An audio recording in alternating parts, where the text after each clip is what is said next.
Hello friends, स्वागत है आप सभी का आपके अपने यूट्यूब चैनल यानी कि लक्ष्य लर्निंग एकेडमी पे। तो फ्रेंड्स, जैसे कि आप लोग जानते हैं कि पिछली बार हम लोगों ने क्वाड्रिलेटरल चैप्टर्स के बारे में कुछ पढ़ा था। उससे पहले हमने लीनियर इक्वेशन वन वेरिएबल के बारे में पढ़ा था। तो आज हम जो चैप्टर पढ़ने वाले हैं क्लास 8 का चैप्टर है, जो कि है अंडरस्टैंडिंग क्वाड्रिलेटरल्स। ओके, तो जैसे कि चैप्टर का नाम आपको मेंशन किया गया है, अंडरस्टैंडिंग क्वाड्रिलेटरल्स। अंडरस्टैंडिंग का मतलब होता है समझना, क्वाड्रिलेटरल का मतलब होता है ऐसी चीज़, ऐसी शेप जो इसकी चार साइडें हों। अच्छा, चार साइड का मतलब क्या है? चार साइड का मतलब क्या है कि हम इसको, अगर इस फिगर को जैसा आप देख रहे हो, क्या हम इसको भी क्वाड्रिलेटरल कह दें?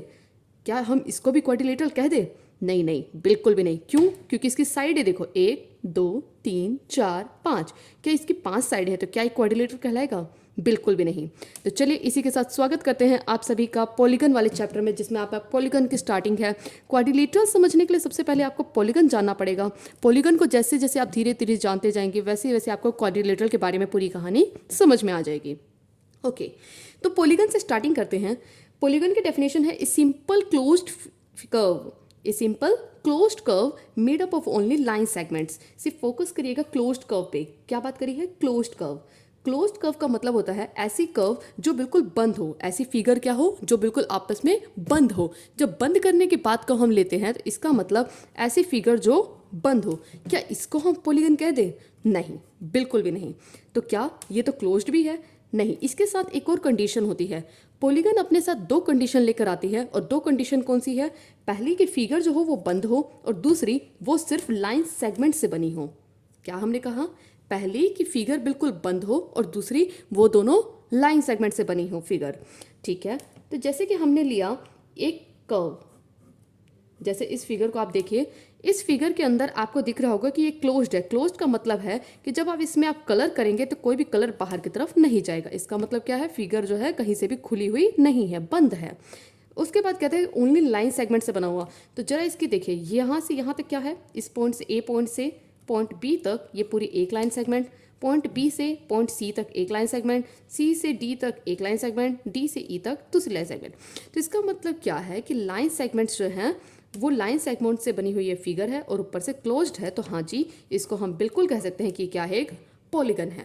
तो यहाँ तक की डेफिनेशन में सिर्फ हमने सीखा कि क्या है पॉलीगन, क्या होते हैं। अब पॉलीगन की जहाँ तक बात करें तो पॉलीगन जो होते हैं वो स्टार्टिंग कहाँ से होती है और इसकी एंडिंग कहाँ होती है। तो एक चीज़ ध्यान में लेके चलिए, स्टार्टिंग इसकी लिमिटेड है बट एंडिंग लिमिटेड नहीं है। कह क्या गए हम? दोबारा से सीखो। अगर हम साइड्स की बात करें तो अगर कोई भी फिगर जिसकी साइड जो है वो 3 है, कितनी साइड? मिनिमम साइड 3 होनी चाहिए, कम से कम 3 साइड होनी चाहिए। जो स्टार्टिंग किसकी होती है? ट्रायंगल से। ट्रायंगल की 3 साइड होती है। 3 साइड से अगर कोई कम साइड है तो वो क्वाड्रिलेटरल या वो पॉलीगन के अंदर नहीं आएगा। तो इसका मतलब 3 साइड वाली से हमारा पॉलीगन स्टार्ट होता है। कहाँ तक जाता है? मैक्सिमम जितना आप चाहो वहाँ तक जाएगा। ठीक है, तो इसी के साथ इंपॉर्टेंट रूल्स पर आते हैं। पहला है n is equal to side. n का मतलब क्या होता है? Number of sides. n की वैल्यू जो होगी, यहाँ पे सिंबल आप लोग देख रहे होंगे, इसका मतलब है कि जो साइड्स हैं वो या तो 3 होंगी या फिर 3 से बड़ी होंगी। 3 से कम कोई भी साइड नहीं ली जाती है। क्यों नहीं ली जाती? अब मान लीजिए दो फिगर, आप लोग दो लाइन को ज्वाइन कर रहे हो, दो लाइंस को आपने ज्वाइन करा। क्या इन दो लाइन को ज्वाइन करने से कोई क्लोज्ड फिगर बनी है? नहीं, क्लोज्ड फिगर नहीं बनी है। इसीलिए हमने कहा कि कम से कम तो 3 साइड होने चाहिए, ज़्यादा से ज़्यादा कितनी भी हो सकती हैं। ठीक है, अब एक बात बताओ, ईच एक्सटीरियर एंगल क्या होता है? जैसे कि हमने एक ट्रायंगल बनाया, एक ट्रायंगल के अंदर हमने कहा कि ये जो ट्रायंगल के बाहर जो आपको एंगल दिखाई दे रहा है, ये क्या कहलाता है? Exterior angle.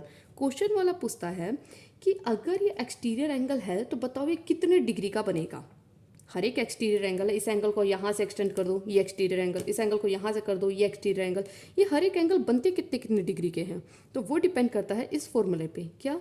360 बाई में n मतलब नंबर ऑफ साइड्स। ये देखो कौन सी फिगर है, कितनी साइड है इसकी? 1 2 3, 3 साइड है। तो हम क्या करेंगे? 360 को 3 से डिवाइड कर देंगे, और कितना आ जाएगा? 120 डिग्री। ठीक है, तो इसका मतलब क्या है कि इसका हर एक एक्सटीरियर एंगल कितने का हो जाएगा? 120 डिग्री का हो जाएगा। ठीक है, यहाँ तक बात हमें समझ में आ गई।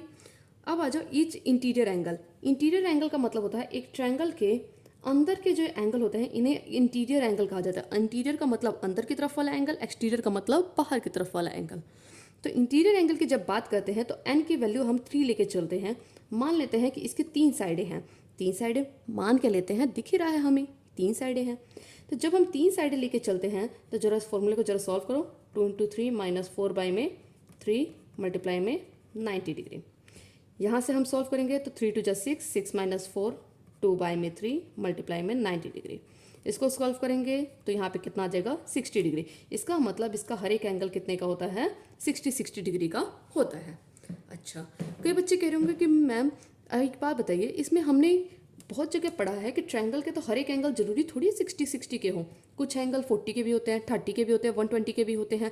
तो ऐसा आपने क्यों बताया कि सिर्फ 60 हो? तो यहाँ पे लिखा हुआ है रेगुलर पॉलीगन। कौन से पॉलीगन की बात कर रहे हैं? Regular polygon. 2 मिनट रुकिए, आपको जवाब भी मिलेगा रेगुलर क्या होता है, इर्रेगुलर क्या होता है। ठीक है, चलिए तब तक इस क्वेश्चन को थोड़ा सा हम थोड़ी देर के लिए ब्रेक लगाते हैं और आगे हम चलते रहते हैं। आगे आपको मिलेगा कि रेगुलर क्या होता है, इर्रेगुलर क्या होता है। तब तक हम सीखते हैं कन्वेक्स पॉलीगन के लिए क्या करा जाता है। अब आप लोगों ने ध्यान दिया होगा, एक रेगुलर की बात करेंगे, एक हम कन्वेक्स की बात करेंगे, इर्रेगुलर की बात करेंगे और कनकेव की बात करेंगे। 4 चीज़ों के बारे में हम पॉलीगन के बारे में बात करेंगे। उससे पहले कुछ चीज़ें देखते हैं। सम ऑफ ऑल एक्सटीरियर एंगल, कोई सा भी आप शेप बना लीजिए, कोई सा भी शेप, इनके सबके एक्सटीरियर एंगल अभी भी बताया था, इन सारे एक्सटीरियर एंगल का जो सम होगा वो हमेशा कितना होता है 360 डिग्री होता है। इसका मतलब क्या है, कोई से भी आप फिगर उठा लो जिसकी 2 साइडें, 3 साइडें, 4 साइडें, 2 साइडें वाला नहीं, ध्यान दिया आप लोगों ने, 2 साइडें वाला नहीं, मतलब जिसकी 3 साइडें हो, 4 साइडें हो, 5 साइडें, 6 साइडें, जितनी भी साइड्स हों, उन सबके जो एक्सटीरियर एंगल हैं उन सबका सम जो होगा वो हमेशा 360 डिग्री होगा, ना उससे कम ना उससे ज़्यादा। ठीक है, अब आते हैं सम ऑफ इंटीरियर एंगल। उनके इंटीरियर एंगल का क्या सम होगा? तो इंटीरियर एंगल का जो सम होगा वो किस पे डिपेंड करेगा? इस फॉर्मूले के ऊपर। तो इंटीरियर एंगल ट्रायंगल का निकाल के देखते हैं। तो 2 मल्टीप्लाई ट्रायंगल की कितनी साइड होती हैं 3, यही होता है, मल्टीप्लाई में 90 डिग्री। जरा देखो 3 टू जाओ 6, 6 minus 4 2, 2 multiply 90 is equal to 180। तो आपको पता चल गया होगा कि ट्रायंगल के तीनों एंगल का जोड़ कितना आता है, हमेशा 180 डिग्री आता है। यहाँ तक पॉइंट क्लियर हो गया? चलिए जी, नेक्स्ट निकालते हैं डायगनल्स क्या होते हैं। अगर कोई भी हमें पॉलीगन पकड़ा दिया, उसका हमसे पूछे कि डायगनल क्या होता है, तो डायगनल के लिए फॉर्मूला होता है n-3 बाई में 2। ये क्या होता है, जरा इसका n के लेकर चलो। मान लेते हैं आपकी n की वैल्यू 5 है। इसका मतलब एक ऐसा पॉलीगन है जिसके अंदर कितने डायगनल्स हैं, कितनी साइड्स हैं, 5 साइडें हैं। तो 1 2 3 4 5 साइडों वाला हमने एक पॉलीगन बना लिया। हमसे पूछा जाता है इसका डायगनल बता दो। तो डायगनल क्या क्या हो सकता है, 1 2 इस तरीके से, 3 4, यहाँ से करेंगे तो 1 5 6, ये वाला नहीं होगा सॉरी। तो इस तरीके से यहाँ पे डायगनल्स निकल के आ रहे हैं, 5 इस तरीके से आगे निकल रहे हैं। तो अगर हमें ये कब तक हम बनाते रहें, और हमें क्या पता, किसी दोस्त के 2 डायगनल निकल जाए, किसी के 3 डायगनल निकले, कोई 4 से निकाल कर रह जाए, कोई 5 निकाल के रह जाए, तो हमें कैसे पता चले कि एक्यूरेट क्या है। तो उसके लिए एक फॉर्मूला है कि n की जगह पे आप साइड्स रखिए 5 माइनस 3 डिवाइड बाई में 2। इसको सॉल्व करेंगे तो 5 में से 3 गया 2 बाई में 2 और इसका आंसर कितना आ गया 5। इसका मतलब है ऐसा पॉलीगन जिसकी 5 साइडें होती हैं उसमें डायगनल भी कितने निकलते हैं, 5 निकलते हैं। यहाँ तक पॉइंट क्लियर हो गया? ठीक है, अब आते हैं थोड़ी कुछ चीज़ें हम जान लेते हैं। कनकेव क्या होता है, कन्वेक्स क्या होता है, रेगुलर क्या होता है और इरेगुलर क्या होता है, जो हमने पीछे पॉइंट छोड़े थे। कन्वेक्स का मतलब होता है a measure of each angle is less than 180 degree, जिसका हर एक एंगल जो हो क्या हो 180 डिग्री से कम हो, उसे हम कहते हैं कन्वेक्स शेप। कौन सा शेप कहेंगे? Convex shape. A measure of each angle is less than 180 degree. जैसे हमने कोई भी शेप बना लिया, पेंटागन हमने बना लिया, हमने कहा कि इसका हर एक एंगल जो है वो 180 डिग्री से क्या है, कम है। हर एक एंगल क्या है 180 डिग्री से कम है, तो उसे हम कहेंगे कन्वेक्स शेप। और अगर the measure of at least one angle is more than 180 degree, अगर इसका कोई भी एक एंगल 180 डिग्री से ज़्यादा आ जाता है, 180 डिग्री से ज़्यादा आ जाता है, तो उसे हम कहेंगे कनकेव शेप्स। ठीक है, अब आता है रेगुलर और इरेगुलर क्या होता है। रेगुलर वो होते हैं all sides and all angles are equal. एक ऐसा शेप जिसके अंदर सारी साइड्स तो सारे एंगल इक्वल होते हैं, उसे हम रेगुलर शेप कहते हैं। तो आपके माइंड में कुछ आया कि एक ट्रायंगल बनाया था, उसका हमारा आंसर आया था 60 डिग्री आया था, वो कौन सा शेप था ट्रायंगल का? रेगुलर शेप था। रेगुलर मतलब एक ट्रायंगल जिसकी तीनों साइड इक्वल हो, जिसके तीनों एंगल इक्वल हो, उसको हम कहेंगे एक रेगुलर पॉलीगन। ठीक है। और जो आप आइसोस्केलस बनाते हो और आप लोग जो स्केलन ट्रायंगल बनाते हो, वो ट्रायंगल जो होते हैं वो रेगुलर पॉलीगन में नहीं आते। क्यों नहीं आते? क्योंकि उनकी सारी साइड सेम नहीं होती और सारे एंगल सेम नहीं होते हैं। ठीक है। अब आते हैं कुछ elements of quadrilateral. Elements of quadrilateral का मतलब होता है जिस तरीके से हम चैप्टर को पढ़ने के लिए कुछ उसके की पॉइंट्स पहले याद करते हैं ताकि चैप्टर को समझने में हेल्प हो सके, तो वैसे ही इस चैप्टर के क्वाड्रिलेटरल को समझने के लिए कुछ की पॉइंट्स हैं, जैसे कि साइड्स क्या होती हैं, वर्टिसेस क्या होती हैं, अपोजिट साइड्स क्या होती हैं, अपोजिट एंगल्स क्या होते हैं, डायगोनल्स क्या होते हैं, एडजेसेंट एंगल्स क्या होते हैं और एडजेसेंट साइड्स क्या होती है। तो सबसे पहले शुरुआत करते हैं साइड्स क्या होती है। जब साइड्स का शुरुआत करते हैं तो हमारे माइंड में आता है कि एक पॉइंट यहाँ पे बैठा हुआ, राम यहाँ बैठा, श्याम यहाँ बैठा, राम और श्याम को मिलाने वाली जो लाइन कहलाती है वो पूरी क्या बनाती है, एक साइड्स का निर्माण कर रही है, एक लाइन सेगमेंट का निर्माण कर रही है। अब जब लाइन सेगमेंट करते हैं तो लाइन सेगमेंट को ज्वाइन कर करके जो फिगर बन के तैयार होती है, जैसे कि ये फिगर तैयार हुई, ये एक राम श्याम और तीसरा घनश्याम, तीनों दोस्त ऐसे बैठे हुए हैं। तीनों को जोड़ने वाली जो लाइन है उनमें से ए से बी तक, राम से श्याम तक जाने वाली जो लाइन है उसको पूरा हम क्या कहेंगे, एक साइड कहेंगे। ठीक है। अब इस फिगर के अंदर ये तो क्लियर हो गया कि साइड की बात करेंगे तो एक हमारा ए बी एक साइड है, बी सी दूसरा साइड है और सी ए तीसरा साइड है। अब आते हैं वर्टिसेस की बात करते हैं। तो वर्टिसेस मतलब होता है दो लाइनों को जोड़ने वाली एक कॉमन पॉइंट, एक कॉमन वर्टेक्स। देशी भाषा में कहा जाए तो आप एक ऐसा कोना कह लेते हो, क्या कहते हो, कोना कहते हो, राइट। तो देसी भाषा में कोना कहा जाता है और इंग्लिश मैथ्स वगैरह के लैंग्वेज में कहा जाए तो उसे वर्टिसेस का नाम दिया जाता है। ये कॉमन एंड पॉइंट्स कहा जाता है।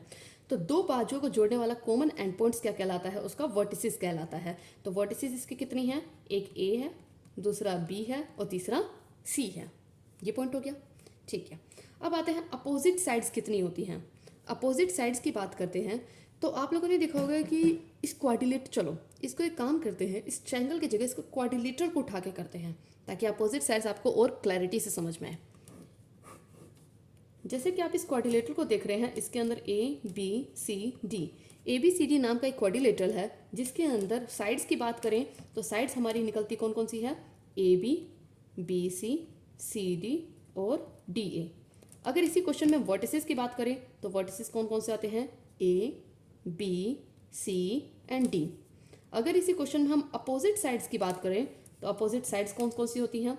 अगर इसको ध्यान से देखेंगे तो अपोजिट साइड्स वो होती हैं जो एक दूसरे के बिल्कुल उल्टे बैठे होते हैं। कहते हैं ना कुछ दोस्त होते हैं जो बिल्कुल अपोजिट होते हैं आपकी थिंकिंग के, तो वही चीज़ यहाँ पे है। आप राम बोलोगे तो वो श्याम बोलेंगे, आप दिन कहोगे तो वो रात कहेंगे, तो वही चीज़ होता है अपोजिट साइड्स। मतलब अगर ए बी यहाँ बैठा है तो उसके सामने जो बिल्कुल अपोजिट में बैठा होगा वो सी डी क्या होगा, उसका अपोजिट साइड होगा। तो ए बी का अपोजिट, अगर ए बी के अपोजिट की बात करें तो सी डी है, और अगर दूसरे अपोजिट की बात करें बी सी के, ये रहा बी सी, तो बी सी के अपोजिट में कौन बैठा है, डी ए, तो बी सी के अपोजिट में बैठ गया डी ए। ये होगी आपकी अपोजिट साइड्स। ठीक है। अब आते हैं अपोजिट एंगल्स की बात। तो अपोजिट एंगल की जब आप बात करते हैं तो अपोजिट एंगल का मतलब ऐसे एंगल्स जो एक दूसरे के बिल्कुल उल्टे बैठे हैं। जैसे एंगल ए के अपोजिट में एंगल सी बैठा हुआ है और एंगल डी के अपोजिट में एंगल बी बैठा हुआ है। एंगल ए के अपोजिट में एंगल बी बैठा हुआ है और एंगल सी के अपोजिट में एंगल, इसे इक्वल नहीं कहेंगे, एंगल डी बैठा हुआ है, सिर्फ इसको हम कॉमा लगा देंगे। तो एंगल सी के अपोजिट में एंगल, यहाँ पे आप देखोगे तो ए के, सॉरी थोड़ा सा उल्टा हो गया, जरा देखते हैं, ए के अपोजिट में सी बैठा हुआ है और बी के अपोजिट में डी बैठा हुआ है। तो ये वाला हमारा अपोजिट एंगल्स हो गया, ए के अपोजिट में सी बैठा हुआ और बी के अपोजिट में डी बैठा हुआ है। ठीक है। अब आते हैं डायगोनल्स क्या होते हैं। तो अपोजिट वर्टेक्स को, ये एक वर्टेक्स है और ये एक वर्टेक्स है, अपोजिट वर्टेक्स को जोड़ने वाली जो एक लाइन होती है इसे हम डायगोनल्स कहते हैं।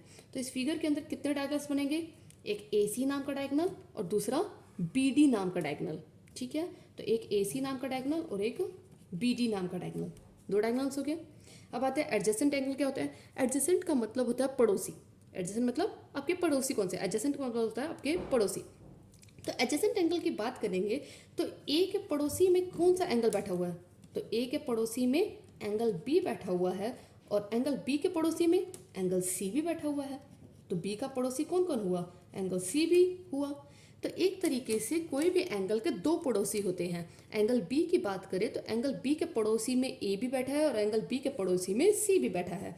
तो बी का पड़ोसी सी भी कहलाएगा और बी का पड़ोसी ए भी कहलाएगा। ठीक है, तो इस तरीके से सारे क्या हो जाएंगे, एडजेसेंट एंगल। अब एडजेसेंट साइड क्या होती है? एडजेसेंट साइड का मतलब होता है ऐसी साइड जो एक दूसरे के बगल में बैठे हुए हैं, एक दूसरे के पड़ोसी वाले हैं।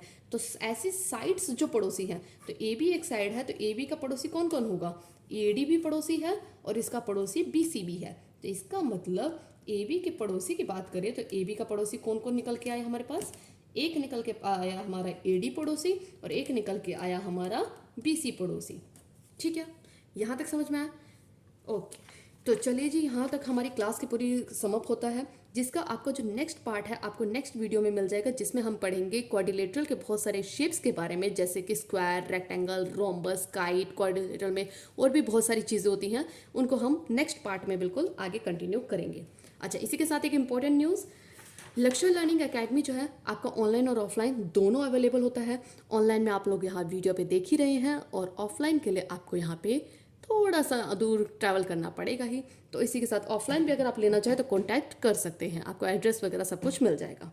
इंस्टाग्राम आईडी हमारी फॉलो करने के लिए आप लोग लक्ष्य लर्निंग एकेडमी को फॉलो कर सकते हैं। आप लोग को अगर पढ़ाना पसंद आया हो या फिर आप लोग को कमेंट करना चाहते हो कि हाँ हमें इस तरीके से वीडियोस चाहिए या फिर हमें इस तरीके से नेक्स्ट कुछ टॉपिक पर हम लोग वीडियो बनाएं, तो ऐसे पॉइंट्स के लिए आप कांटेक्ट हम लोग कर सकते हैं। मेरा कांटेक्ट नंबर आप लोग को मेंशन नीचे कर दिया गया है। तो इसी के साथ tata, bye bye and take care.